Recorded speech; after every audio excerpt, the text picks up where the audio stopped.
জাহান্নাম থেকে উত্তপ্ত ফুটন্ত রক্ত আর পুঁজগুলা নিয়ে বান্দা বান্দির কাছে যখন ওই নাফরমান বান্দা বান্দির কাছে হাজির হবে, ওই নাফরমান বান্দা বান্দিগুলা ওই সময় জাহান্নাম থেকে নিয়ে আসা উত্তপ্ত ফুটন্ত রক্ত আর পুজের পাত্রটা যেই তারা মুখের কাছে নিয়ে আসবে, কারণ পানি তো কোথাও পাবে না, পানি কোথাও নাই। ওই সময় যখন তারা মুখের কাছে নিয়ে আসবে, নবী বলেন নিচের ঠোঁটটা এমন উত্তপ্ত ফুটন্ত রক্ত আর পুঁজগুলা নিচের ঠোঁটটা ঝুলে গিয়ে বান্দা বান্দির নাভি পর্যন্ত ঝুলে যাবে, সহ্য করা যাবে না। নবী বলে পৃথিবীর কোনো মানুষের ক্ষমতা নাই সেটা সহ্য করবে। জাহান্নাম থেকে নিয়ে আসা টকবক করে ফোটা, মানে একবার ভাবুন দুনিয়ার কোনো আগুন নয়, জাহান্নামার আগুনে জ্বালানো, একবার ভাবুন ভাইরা আমার। ওই সময় নবী আমার বলেন ওই সময় বান্দা বান্দিগুলা মুখের কাছে নিয়ে আসে ভাবতে লাগবে, কিন্তু কলিজা ফেটে যে চৌচির হয়ে যাবে। কিভাবে সেবন করবে? সেবন করলে খেলে কি একটু পানির পিপাসা কমবে নাকি? কিন্তু তো কিছু করার নাই, যখন কোথাও কিছু পাবে না ওই সময় তারা মুখের কাছে নিয়ে এসে তারা যখন সেবন করে নেবে, ঢোকটা যখন গিলে নেবে, পেটের ভিতরে যাওয়ার সঙ্গে সঙ্গে একটা মিনিটও আর সময় লাগবে না, একটা সেকেন্ডও সময় নেবে না। একটা সেকেন্ডের ভিতরে পেটের ভিতরে নাড়ি ভুড়িগুলা সব গলে গিয়ে পায়খানার দরজা দিয়ে বার হয়ে যাবে, সহ্য করা যাবে না। বান্দা বান্দি গুনাহ ওই সময় আবার রব্বে কারিমের দিকে আল্লাহর দিকে আবার শরণাপন্ন হয়ে যাবে, আবার বলবে রব্বে কারীম হে আল্লাহ একবার অন্তত ঠান্ডা পানির ব্যবস্থা করে দেন। কিন্তু তো আমার আল্লাহ তো মুখ ঘুরিয়ে রেখেছে, ওদিকে তাকাবেন না, বলবেন দুনিয়াতে আমাকে রব বলে মানিস নাই, দুনিয়াতে প্রভু বলে স্বীকার করিস নাই, আমাকে আল্লাহ বলে তোরা স্বীকার করিস নাই, আমি যে মহান বলে স্বীকার করিস নাই, প্রভু বলে স্বীকার করিস নাই। আজকে পানির জন্যে তোরা আমাকে আল্লাহ বলিস, রব বলে স্বীকার করিস, আজ কোনো কাজে আসবে না। তোদের জন্য রহমতের দৃষ্টি নাই, তোদের জন্য রহমানুর রহিম নয় রে। আজকে তোদের ওটাই খেতে হবে। ওই বান্দা বান্দিগুলা আবার মনে করবে হয়তোবা একটু অনেক সময় চলে গেছে, একটু ঠান্ডা হয়েছে, এবার খেলে এবার পান করলে সেবন করলে মনে হয় একটু পানির পিপাসা কমবে। আবার সে উত্তপ্ত ফুটন্ত টকবক করে ফোটা তোমার পোঁজগুলা যখন আবার তারা গিলে খেয়ে ফেলবে, আবার যখন পূর্বে পানির পিপাসা লেগেছিল এটা খাওয়ার পরে আরো ডাবল হয়ে যাবে। আবার ডবল যখন হয়ে যাবে বান্দা বান্দিগুলা ওই সময় করবে কি? কিছু তো করার নাই, ওইভাবে পান করতে থাকবে আর তারা দিশেহারা হয়ে যাবে। কিন্তু যারা এখানে ইন্নাল্লাযীনা ক্বালু রাব্বুনাল্লাহ, যারা আল্লাহকে রব বলে দুনিয়াতে মেনে নিয়েছিল, প্রভু বলে যারা স্বীকার করে নিয়েছিল, যারা এর উপরে দাঁড়িয়ে থাকতে পেরেছিল, ওই সময় বান্দা বান্দিগুলো যখন তাদের যদি পানির পিপাসা লাগে, এবার বুঝতে পারছেন মুমিন বান্দা বান্দিদের কথা বলছি, যদি তাদের পানির পিপাসা লেগে যায় এই সময় ফারিস্তারা নাহনু আউলিয়াউকুম, এই বন্ধু ফারিস্তারা হাজির হয়ে যাবে। চলো চলো, একটা জায়গায় পানি আছে, ওই জায়গাটার নাম হলো হাউজে কৌসার। ওই হাউজে কৌসারের কাছে চলো, ওই হাউজে কৌসারের কাছে রাস্তা ক্লিয়ার করে দেবে। ওই সময় হাউজে কৌসারের কাছে পৌঁছে দেবে। আর হাউজে কৌসারের পানি যদি কোনো বান্দা বান্দি একবার সেবন করে, জান্নাতে যাওয়া পর্যন্ত আর তার পানির পিপাসা লাগবে না।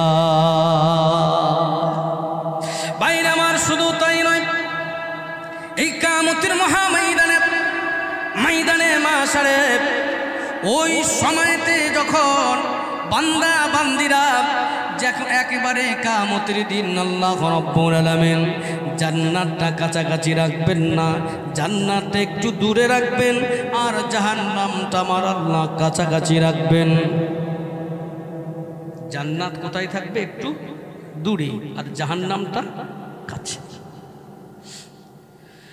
বান্দা বান্দিগুলা যখন তাদের আখিরাতের শেষ মঞ্জিল, শেষ ঘাটি ওই জাহান্নামের উপরে আমার আল্লাহ একটা সেতু বানিয়ে দেবে, একটা পুল বানিয়ে দেবে। ওটাকে অতিক্রম করে তারপরে আল্লাহর দয়ার জান্নাত রাখা, তারপরে আল্লাহর দয়ার জান্নাতে যেতে হবে। বলেন তো জাহান্নামের উপরে আল্লাহ যে পুলটা বানাবে, সেতুটা বানাবে, তার নামটা কি? পুলসিরাত কতটা চওড়া, চুলের থেকে শুরু হবে, তরবারি থেকে দাঁড়ালো। একবার পৃথিবীর কোনো মানুষ আপনারা বলেন তো দেখি, নরমালি ভাবে জাহান্নামের উপর দিয়ে ওই চুলের থেকে সরু পুলসিরাতটা কি নরমালি পার হওয়া যাবে নাকি? এটা কি সম্ভব? একবার ভাবেন, যদি একবার এটা ভাবেন।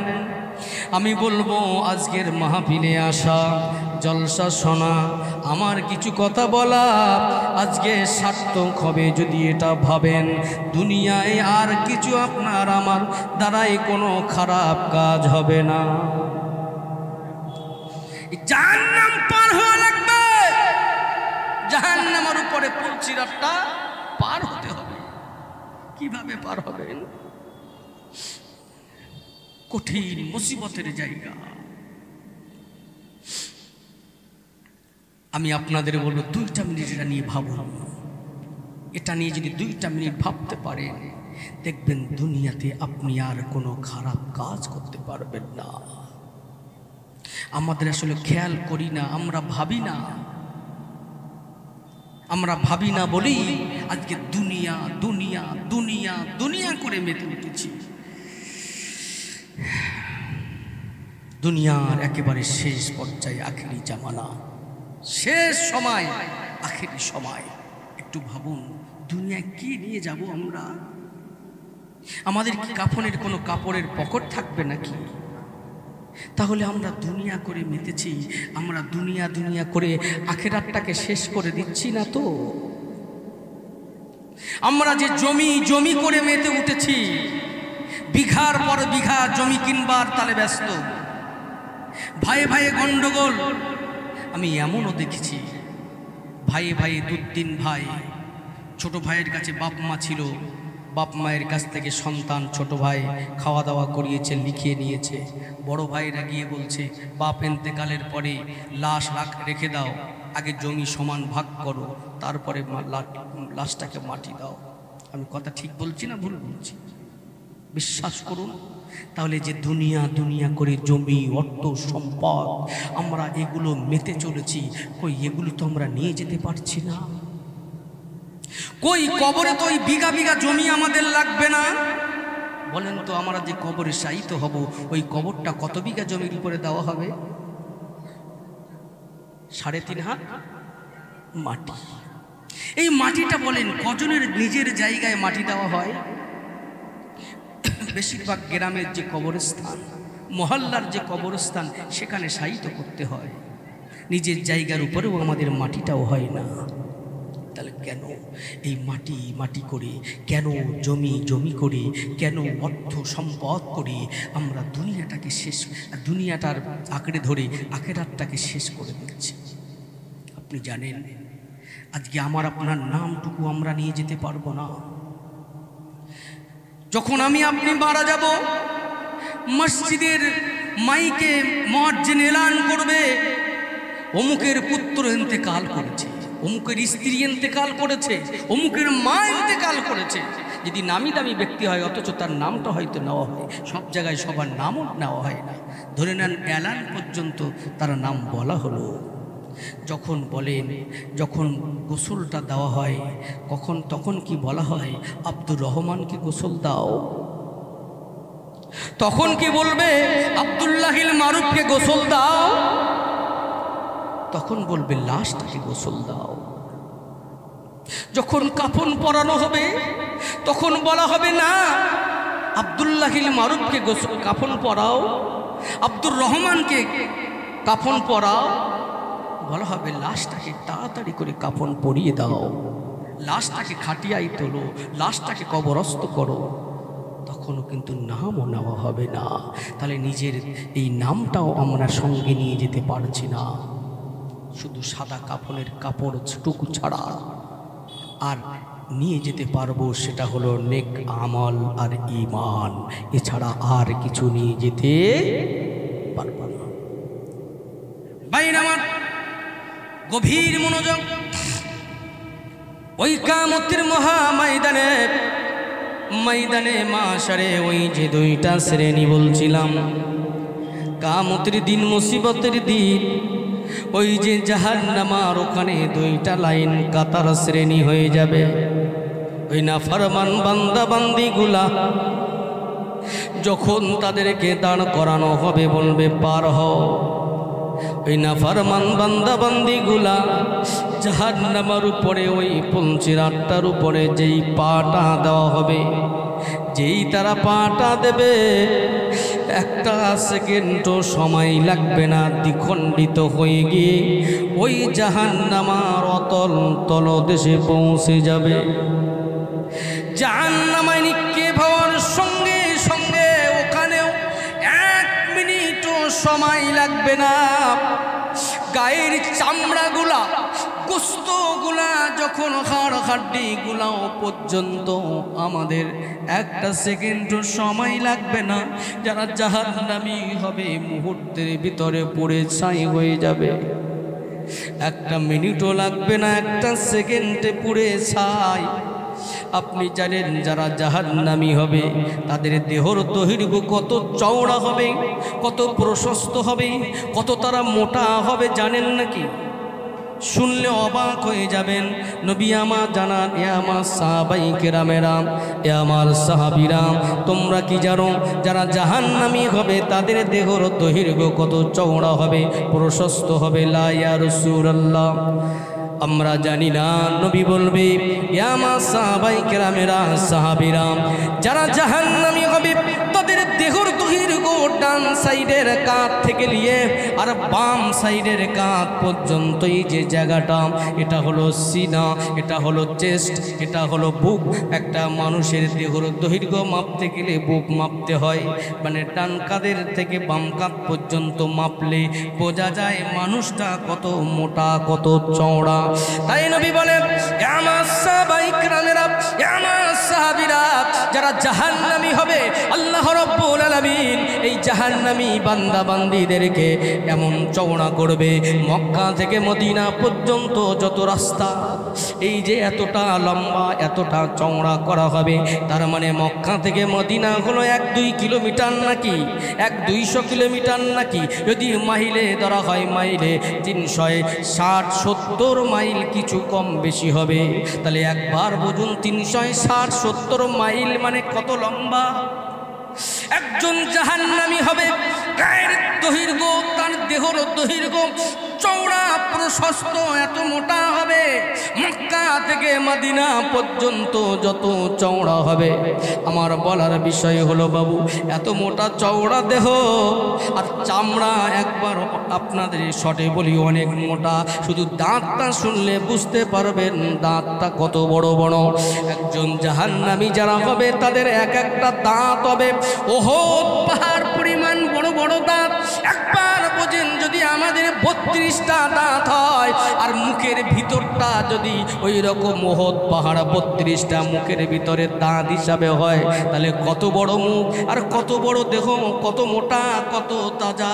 আমার বলার কারণ হলো এত মোটা এত তাজা দেহ নিয়ে ওই জাহান্নামের ভিতরে একটা সেকেন্ডও সময় লাগবে না। গায়ের চামড়া গোস্ত হাড় হাড্ডিগুলা সব পুড়ে ছাই হবে, কেবল জানটুকু বেঁচে থাকবে। আল্লাহ পুড়িয়ে ছাই করে দেবে, আবার বানাবে, আবার পুড়বে, আবার ছাই হয়ে যাবে, আবার পুড়ে যাবে, আবার আল্লাহ তৈরি করবে, আবার পোড়াবে, আবার তৈরি করবে। এইভাবে শুধু চলতেই থাকবে, চলতেই থাকবে। ভাইরা আমার, ওই কিয়ামতের দিন, মুসিবতের দিন, ওই ভয়াবহতা শুনলে অবাক হয়ে যাবে।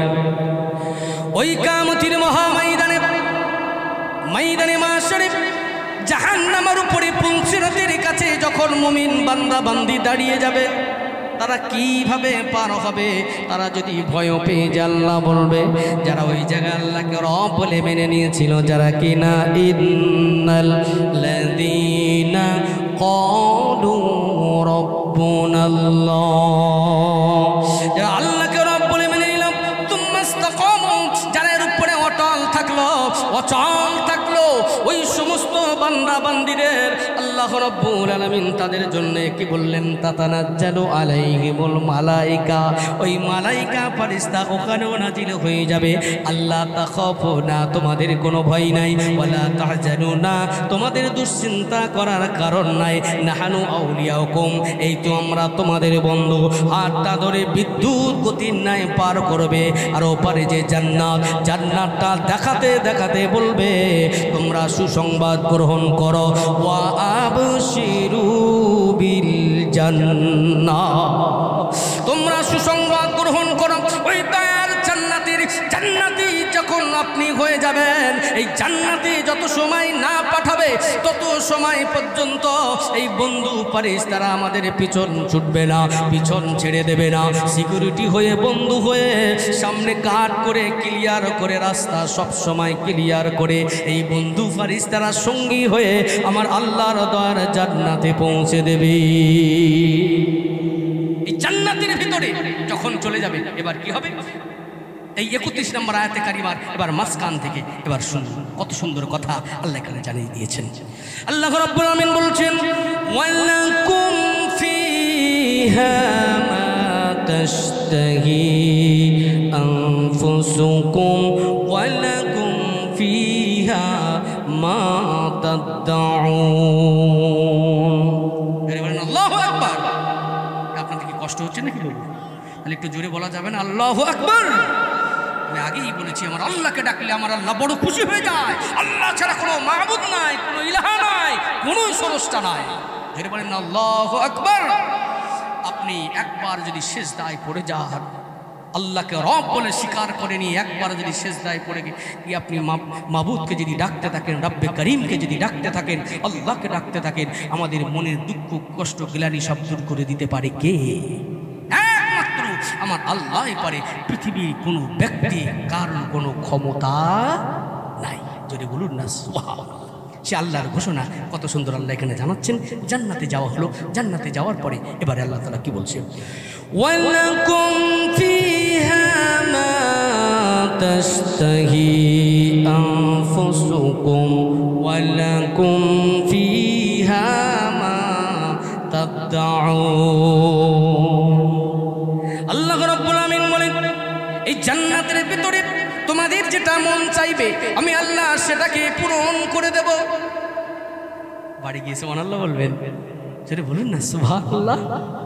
তোমাদের জান্নাতের ভিতরে তোমাদের মন যেটা চাইবে, তোমাদের মন যেটাই চাক না কেন, আমি আল্লাহ সেটাকেই পূরণ করে দেব। এখানে দেখেন কেমন, যেমন একটা দুটো কথা বললে আপনারা বুঝতে পারবেন। ধরুন অনেকে আমরা কালো আছি না, জান্নাতে এই কালোদেরকে, দুনিয়াতে অনেক কষ্ট আছে, আছে না? যারা কালো দেখতে হয়, আমি যেমন শ্যামলা বর্ণ কালো, যারা বেশি একটু কালো হয় তাদেরকে গ্রামের মানুষ ডাকে কেলু বলে, ডাকে কালু বলে, ডাকে না? ডাকে না? যদি কারোর নাম একটু কালো হয়, জুম্মান হয়, জুম্মান বলে বুঝতে পারবে না, বলে কেলো জুম্মান, তারপরে মানুষ বুঝতে পারবো ও সে কেলো জুম্মান। কথা ঠিক বলছি না ভুল বলছি? বিশ্বাস করুন। তাই ওই সময় আল্লাহ বলবেন না, তোমার দুঃখ দুনিয়াতে ছিল আর নাই। সুবহানাল্লাহ। 10টা নবীর গুণ করে জান্নাতি করবেন আল্লাহ। জাহান্নামীদের কথা শুনেছেন, অল্প সময়, হয়তো 1-2 মিনিট লাগবে, কষ্ট হচ্ছে না তো? আলহামদুলিল্লাহ। দেখেন এই 10টা নবীর গুণ জান্নাতীদের ভিতরে থাকবে। যেমন জান্নাতে যখন দেওয়া হবে, কেউ লম্বা, কেউ মাঝারি, কেউ বেটে, এইভাবে আল্লাহ জান্নাতে দেবে নাকি? না, এইভাবে জান্নাতে দেবে না। একটাই হাইট হবে, একটাই কালার হবে, একটাই বয়স হবে। কেমন? লম্বা হবে আমাদের আদি পিতা আদম আলাইহিস সালাতু সালামের মতো একই হাইট করে তামাম জান্নাতীদেরকে আল্লাহ জান্নাতে দেবে। আর কি করবেন? বয়স কেমন হবে? বয়স হবে নবী ঈসা আলাইহিস সালাতু সালামের যেমন বয়স ছিল 33 বছর। কারণ বয়স্কদেরকে বলবেন আল্লাহ, এই বুড়ো অবস্থা কি করবি জান্নাতে? কেন আমাদের দেশে একটা কথা আছে, এদিকে আছে কি জানি না, জোয়ানে জোয়ানে হাসি আর বুড়োই বুড়োই কাশি, আছে না? তার মানে কি, জোয়ানে জোয়ানে হাসি মানে যুবক বয়সে মজা করতে ভালো লাগে, কিন্তু বয়স্ক অবস্থায়, বুড়ো অবস্থায় তখন আর ভালো লাগে? আল্লাহ বলবেন না, বুড়ো অবস্থায় গিয়ে কী করবি জান্নাতে? যা, আমি আল্লাহ 33 বছর বয়স একই করে, একই হাইট, একই বয়স করে আমি নবী ঈসা আলাইহিস সালামের মতো বয়স করে তোদেরকে জান্নাতি করলাম। গায়ের কালার কেমন হবে? কেউ কেউ কেউ কালো, কেউ ফর্সা, কেউ মাঝারি, কেউ এইরকম না, ওই রকম না, একই গায়ের কালার হবে। কেমন? নবী ইউসুফ আলাইহিস সালামের মতো সুন্দর সাদা ফর্সা করে আল্লাহ জান্নাতি করবেন। এবার কেন নবী ইউসুফ কত সুন্দর ছিল আপনারা শুনেছেন না? ইউসুফের প্রেমে কে পড়েছিল? জুলেখা পড়েছিল না? তাহলে আমার নবী কত সুন্দর। ইউসুফ নবী যদি অত সুন্দর হয়, আমার নবী কত সুন্দর বলেন তো? আহা, আমার আপনার নবীর সুন্দর সম্পর্কে যদি বলি, মানে একটা কথা বুঝে যান, আমার নবী সুন্দর কত, আর নবী ইউসুফ আলাইহিস সালামের সুন্দরে তো মানুষ মেয়েরা ফিদা হয়ে গেছিল। সেই ফল দিয়েছিল, আঙুল কেটে ফেলেছিল না? জুলাইখা বলল, এই আমার প্রেমে নিয়ে তোরা ঠাট্টা করছিস? হ্যাঁ, আয়। সবাইকে দাওয়াত দিল, আসলো। যখন বলবো ফলটা কাটবি, বলে হ্যাঁ। নবী ইউসুফকে নিয়ে আসা হলো, বলছে এবার তোমরা ফল কাটো। ফল কাটতে যেয়ে কী করলো, নবী ইউসুফকে দেখে দিওয়ানা হয়ে গেল। বলছে ওদিকে তাকাবো না, ফলের দিকে তাকাবো, যা হয় হোক, দেখতে তো থাকি, এত সুন্দর। আহা, জোরে বলুন না সুবহানাল্লাহ। আর দেখে ওই অবস্থায় কাটতে যেয়ে আঙুল টাঙুল যা ছিল সব কেটে দুপাল হয়ে গেল। সুবহানাল্লাহ বলেন। আম্মা জান আয়েশা সিদ্দিকা রাদিয়াল্লাহু তাআলা আনহা বলেন, আমার নবী কত সুন্দর। নবী ইউসুফকে দেখেছ, নবী ইউসুফের সুন্দর সম্পর্কে শুনেছ, আমার নবী কত সুন্দর। শোনো, আমার নবী ওই জায়গাতে যদি ইউসুফের জায়গায় আমার নবী থাকতো, তারা ফল কাটতে কাটতে কখন তাদের কলিজাও কেটে ফেলতো, তারা বুঝতে পারত না। এমন সুন্দর আমার নবী আমার আল্লাহ বানিয়েছেন। নবী ইউসুফ আলাইহিস সালামকে আপনাদের বোঝাবার জন্য বলি, আমার নবী ইউসুফ আলাইহিস সালাম আর আমার নবী কত সুন্দর বোঝেন। আমার নবীর সম্পর্কে এমন সুন্দর ধারণা আপনাদের কানে একটু রাখা ভালো, তাহলে বুঝতে পারবেন আমার নবী কত সুন্দর। নবী ইউসুফ আলাইহিস সালামকে আল্লাহ 50% সুন্দর করেছেন।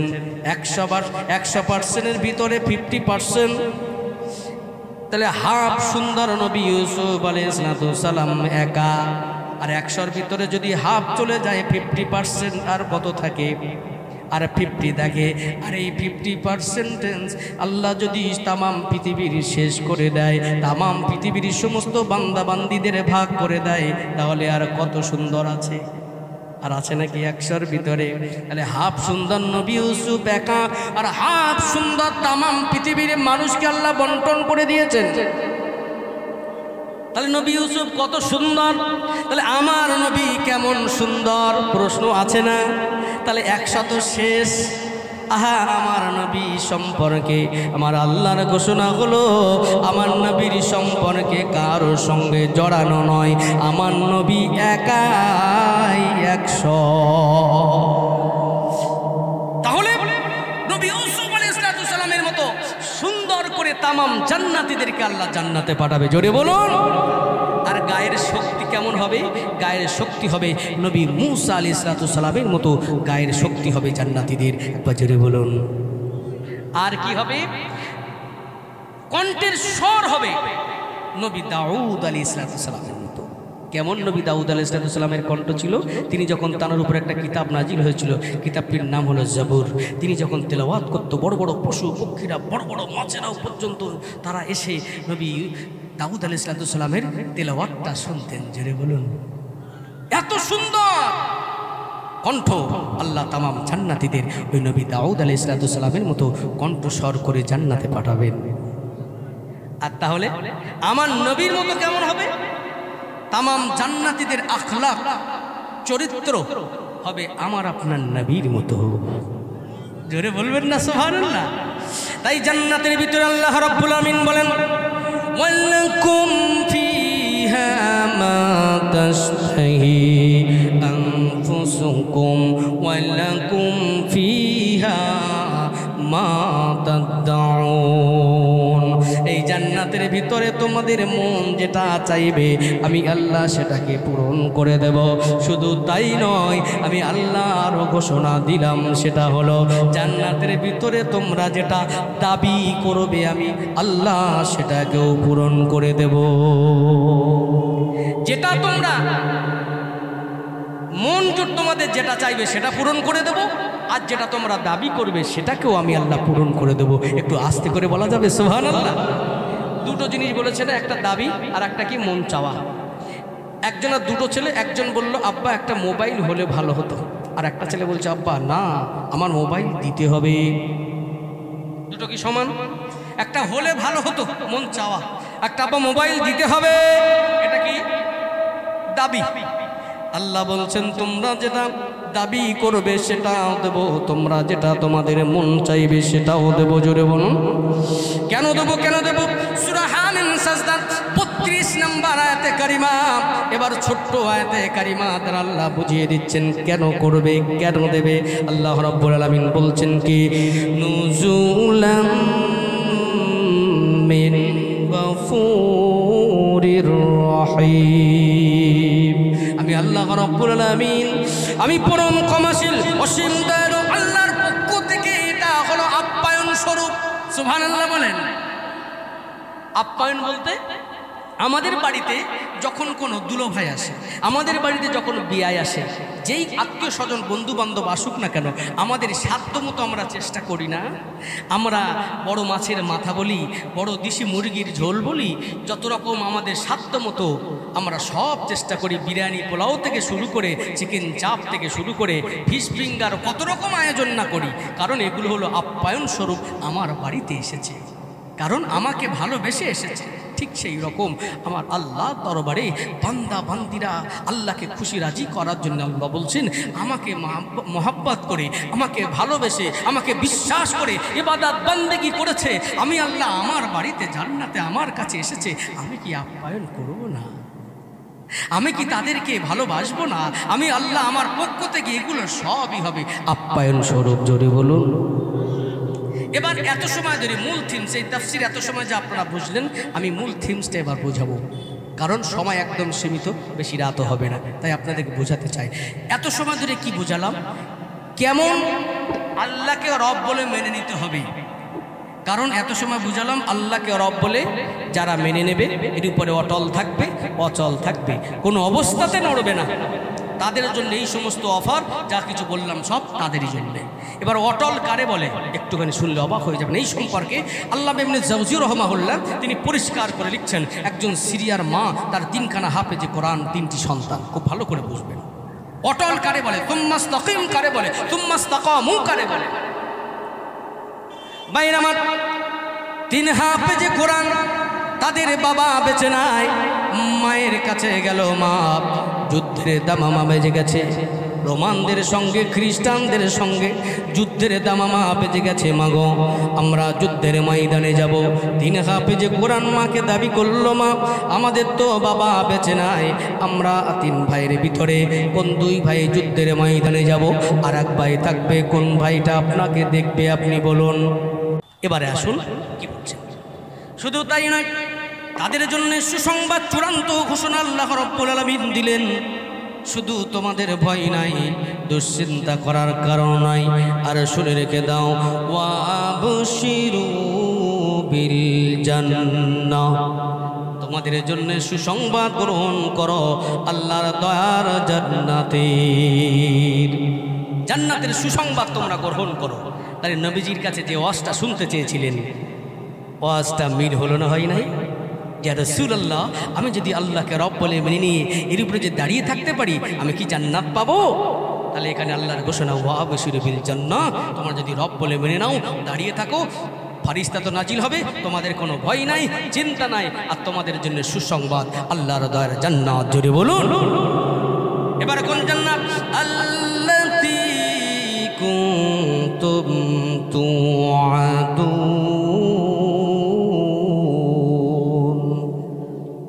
আল্লাহু আকবার বলবেন না? এর জোরে বলেন আল্লাহু আকবার। কোন দয়ার জান্নাত?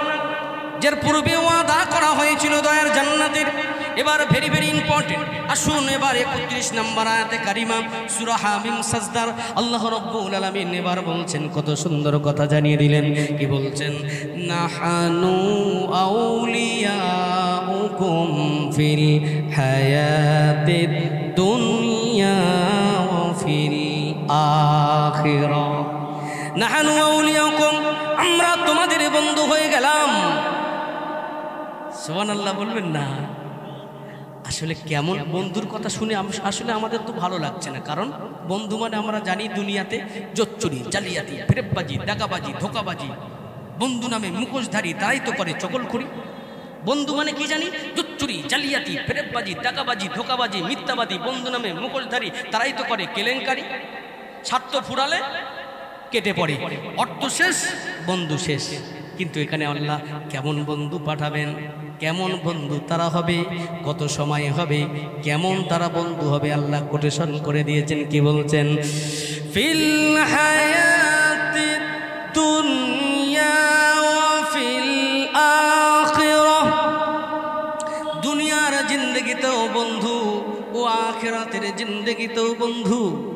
দুনিয়ার জিন্দেগি যদি সময় পাই আমি পরে আসছি। আসুন প্রথমে এখানে কেমন তারা আখিরাতের বন্ধু তেমন হবে। ভাইরা আমার, মানুষ যখন মারা যায়, মৌতের পর প্রথম মঞ্জিল হলো কবর, আর তার আগে মৃত্যু। মৃত্যু দিয়ে শুরু হয়, তারপরে হয় কবর, তারপরে হয় হাসর, তারপরে মিজান, তারপরে আখিরাতের শেষ মঞ্জিল, শেষ ঘাটি, সেটা হলো পুলসিরাত। প্রত্যেকটা ঘাটিতে কেমন ভাবে তারা বন্ধু হবে, এই ফারিস্তা মণ্ডলী শুনলে অবাক হয়ে যাবে। কারণ মানুষ যখন মারা যায় 2টা শ্রেণী ভাগ হয়ে যায়। একটা হলো নাফরমান বান্দাবান্দি, আর একটা হলো ঈমানওয়ালা যারা আল্লাহকে রব বলে মেনে নিল। এই 2টা এবার কিন্তু শুরু হচ্ছে 2টা লাইনে, খেয়াল রাখতে হবে। কারণ অন্য মনে আগেই বলেছি, বলে হবে না। একটুখানি আমি আপনাদের কাছে আরো 10-20টা মিনিট একটু চেয়ে নিচ্ছি। পৃথিবীর সমস্ত খেয়াল বাদ দেন, সব খেয়াল বাদ দেন। মনে করেন এই মুহূর্তে আমরা একটা অন্য জগতে আছি, মনে করেন এই মুহূর্তে আমরা মারাই গেছি, মনে করেন, তাহলে বুঝবেন আজকের এই মাহফিলে আসা, বসা, বোঝা আমাদের সার্থকতা হবে। কারণ এখনই যদি মারা যায়, বলেন তো, আজ মরলে কাল 2 দিন, সব শেষ। চোখ বন্ধ করলে সব শেষ। তৈরি হয়ে যান, একটা মুহূর্ত সবাই নাই। আখেরি জামানা, শেষ জামানা। আপনি আগামীকাল থেকে পরিবর্তন হবেন, আপনি ভুল করছেন না। আজকের এই মুহূর্ত থেকে, এই ঘন্টা থেকে, এই মিনিট থেকে, এই সেকেন্ড থেকে পরিবর্তন হওয়া লাগবে। যদি পরিবর্তন হতে পারি, তাহলে পরে আমি ফুল সাকসেস ম্যান, তাহলে আমার কামিয়াবি ইহকাল এবং পরকাল। তাই আমি আপনাদেরকে বলবো, একটুখানি বোঝার চেষ্টা করুন। কষ্ট হচ্ছে না তো আপনাদের? দেখি একবার নারে তাকবীর, নারে তাকবীর, লিল্লাহি তাকবীর, আলহামদুলিল্লাহ। ভাইরা আমার, মানুষ যখন মারা যায় 2টা শ্রেণীতে বিভক্ত হয়ে যায়। একটা হলো নাফরমান বান্দা বান্দি, আর একটা হলো ঈমানওয়ালা বান্দা বান্দি। ভাইরা আমার শুনলে অবাক হয়ে যাবেন, মানুষ যখন মৃত্যুর সময় এসে যায়, মৃত্যুর সময় এই সময়তে এটা শ্রেণী হয়ে যায়। ঈমানওয়ালা আর নাফরমান বান্দা বান্দি যখন মারা যায়, মারা যাওয়ার পরে থেকে কবর সমস্ত সম্পর্ক কম বেশি আপনারা সে সম্পর্কে শুনেছেন। আমি যাব হাসরের ময়দান, কিয়ামতের দিন, মুসিবতের দিন, যেদিন কেউ কারো হবে না। ওই কিয়ামতের দিন, মুসিবতের দিন, ওই দিনেতে মানুষ দিশেহারা হয়ে যাবে, কেউ কারো হবে না। স্বামী স্ত্রীর হবে না, স্ত্রী স্বামীর হবে না, সন্তানাদি পিতামাতার হবে না, পিতামাতা সন্তানাদির হবে না, কেউ কারো হবে না। আদম আলাইহিস সালাম থেকে শুরু করে আমাদের নবীর আগ পর্যন্ত তামাম আম্বিয়ায়ে কেরামরাও বলবে ইয়া নাফসি, ইয়া নাফসি, ইয়া নাফসি। আমার উপায় কি হবে, আমার উপায় কি হবে, আমার উপায় কি হবে। কিন্তু একটা উল্টা দিক থেকে আওয়াজ আসবে, সেই আওয়াজটা, সেই কথাটা সম্পূর্ণ ব্যতিক্রম হবে। বলবে আমার গুনাহগার উম্মত, উম্মত, তার উপায় কি হবে। বাইরে আমার ওই কিয়ামতের মহা ময়দানে, ময়দানে মাশরে বান্দা বান্দিরা দিশেহারা হয়ে যাবে। আজকে এখান থেকে, পৃথিবী থেকে সূর্য লক্ষ লক্ষ লক্ষ মাইল দূরে, সেখান থেকে এখন সূর্যের তাপ যায়। পৃথিবীতে গরমের সময় মানুষ এসি ছাড়া ঘুমাতে পারে না, ফ্যান ছাড়া বসতে পারে না। তাহলে একবার বুঝুন, কিয়ামতের দিন সূর্য কই ওই একটা থাকবে, অত দূরে থাকবে, কাছাকাছি, অতি কাছাকাছি আসবে, মতি নিকটে আসবে। আর আরো 11টা মুখ উপরের দিকে রাখা, 12টা মুখ হয়ে যাবে। কিয়ামতের দিন, মুসিবতের দিন, ওই যে 2টা শ্রেণী হয়ে যাবে। নাফরমান বান্দা বান্দিদের একটা লাইন হবে, কাতার হবে, আর মুমিন বান্দা বান্দিদের একটা। তাহলে হয়ে গেল টোটাল 2টা দল। এই নাফরমান বান্দা বান্দিদের কথা একবার শোনেন। ওই কিয়ামতের দিন, মুসিবতের দিন, ওই দিনেতে মাথা অতি নিকটে যখন সূর্যের তাপ দিতে থাকবে, মাথার মগজগুলা, ঘিনুগুলা সব টকবক টকবক করে ফুটতে থাকবে। কারোবা কান দিয়ে, কারোবা নাক দিয়ে মগজ ঘিনুগুলা গড়িয়ে গড়িয়ে পড়বে, মাটিগুলো পুড়ে তামা হয়ে যাবে।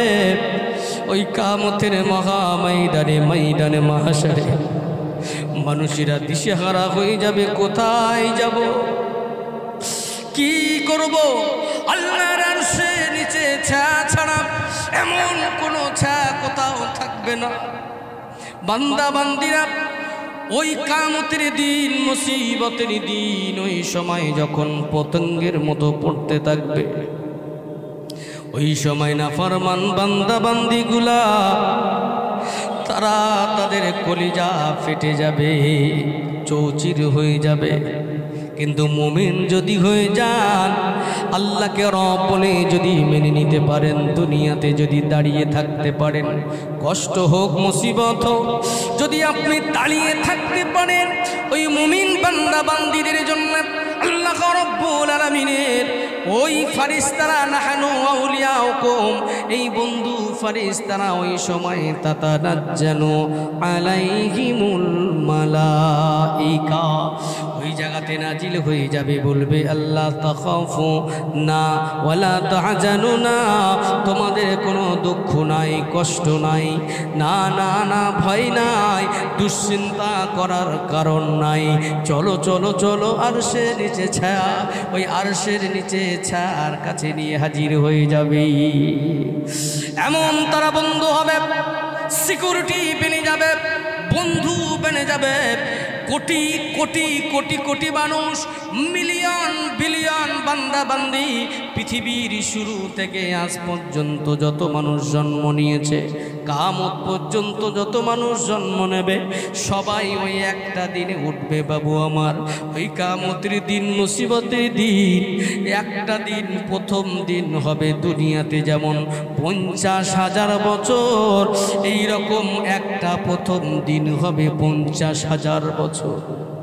বাইরে আমার ওই কিয়ামতের দিন, মুসিবতের দিন, বান্দা বান্দি গোলাপ, ওই নাফরমান বান্দা বান্দি তারা তো ছায়া পাবে না, ছায়া পাবে তারা যারা ঈমান এনেছিল।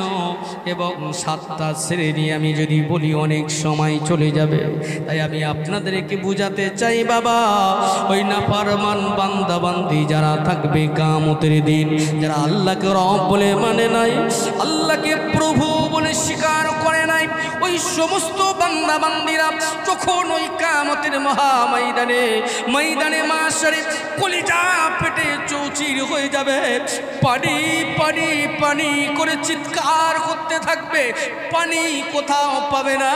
ওই কিয়ামতের মহা ময়দানে মাশারে আল্লাহর দরবারে, রবের দরবারে, মালিকের দরবারে ওই সময় আশা করবে রহমতের আশা, মাওলা গো একটু পানি দেন। একটু পানির পিপাসায় কাতর হয়ে গিয়ে বান্দা বান্দিরা যখন আল্লাহর দিকে তাকাতে থাকবে, আমার আল্লাহ কিয়ামতের দিন, মুসিবতের দিন, ওই সময় নাফরমান বান্দা বান্দিগুলোর দিক থেকে আমার আল্লাহ মুখটা ঘুরিয়ে নেবে। একবার ভাবেন কিয়ামতের দিন আবার আল্লাহ যদি আমাদের দিক থেকে মুখটা ঘোরায়, কোথায় যাব? কারণ কিয়ামতের দিন আল্লাহ রাব্বুল আলামিন তো একমাত্র বিচারক, আর কেউ তো হবেন না। তিনি যদি বান্দা বান্দির দিক থেকে মুখটা ঘুরিয়ে নেন, আর কোথাও যাওয়ার রাস্তা আছে নাকি? আর কোথাও যাওয়া যাবে নাকি? আর তো কোথাও যাওয়ার রাস্তা নাই। বান্দা বান্দিগুলা ওই কিয়ামতের দিন, মুসিবতের দিন দিশেহারা হয়ে যাবে। আবার ডাকতে ডাকবে রব্বে কারীম, আল্লাহ আপনি আমাদের একটু পানির ব্যবস্থা করে দেন। আমার আল্লাহ আবার মুখটা ঘুরিয়ে নেবে, বারবার বারবার যখন তাকাবে আমার আল্লাহ বারে বারে মুখটা ঘুরিয়ে নেবে। ওই সময় আল্লাহ রাব্বুল আলামিন বলবে, এই জাহান্নামী ফারিস